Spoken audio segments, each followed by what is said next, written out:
ব্যাপার? তোমার মন খারাপ কেন? আমি আসাতে তুমি খুশি হওনি? ও, বুঝতে পেরেছি। এই সময় অন্য একটা মেয়ে আসলে খুশি হতে না? বেশ তো, ভালো তো। ডাকো তোমার বান্ধবীকে, ডাকো এখানে আসুক, ওদের সাথে প্রেম চালায় যাও। আমাকে ডাকছো কেন এখানে? আমি তোমাকে ডাকছি একটা কারণে। আমি জানি কারণটা কি। কারণটা হচ্ছে তুমি এখন আমাকে বলবা, রিয়া দেখো তুমি পুরনো হয়ে গেছো, এখন তোমাকে দিয়ে আমার আর হচ্ছে না, আমি নতুন পেয়ে গেছি, দেন ব্রেকআপ। না, আমি তোমাকে এই জন্য ডাকি। আমি তোমাকে আজকে কিছু সিরিয়াস কথা বলার জন্য ডাকছি। আমার কাছে মনে হচ্ছে যে এই কথাগুলো তোমার শোনা দরকার। আমি আর নিতে পারছি না রে।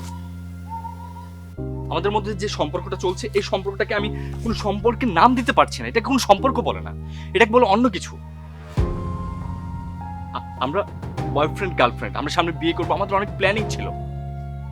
কিন্তু আমার এখানে মনে হচ্ছে কি, আমি কোনো কোম্পানিতে জব করছি, আমার প্রতিনিয়ত একটা প্রেশারে থাকতে হবে। আমার বস এসে আমাকে যে একটা রিকজিশন দিয়েছিল, ওটার মধ্যে আমাকে থাকতে হবে।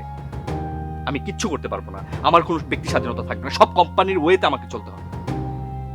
আমি এক জেলখানার মধ্যে বন্দী, আমি বের হতে পারছি না, আমি তাকাতে পারবো না, আমি কিছু দেখতে পারবো না, প্রকৃতির দিকেও তাকাতে পারবো না। ঠিক রিলেশন বলেন কোন ধরনের রিলেশন আমাকে বলবা? ভালোবাসা কি জিনিস তুমি বোঝো?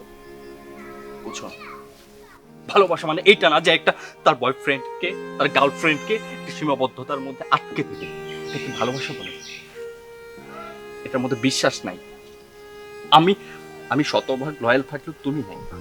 তোমার বিশ্বাসের প্রচুর ঘাটতি আছে। আর একটা রিলেশনকে কন্টিনিউ করতে হলে বিশ্বাস আর সততার প্রচুর প্রয়োজন, যেটা তোমার মধ্যে না। আর এই কথাগুলো বিবেচনা করে আমি একটা ডিসিশন নিয়েছি যে আমরা এই রিলেশনটাকে কন্টিনিউ করবো না। আমি তোমার সাথে ব্রেকআপ করতে চাই।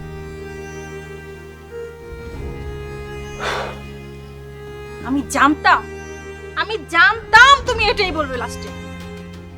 নিশ্চয়ই নতুন কাউকে পাইছো তুমি, নতুন কাউকে পায়াই তুমি আমাকে বলতেছো। তোমাদের মতো ছেলেদেরকে না আমার খুব ভালোভাবে চেনা আছে, নতুন পায়া গেলেই পুরনোকে আর ভাল লাগে না। তুমি কখনোই পরিবর্তন হবে না। এই, আরে শোনো না,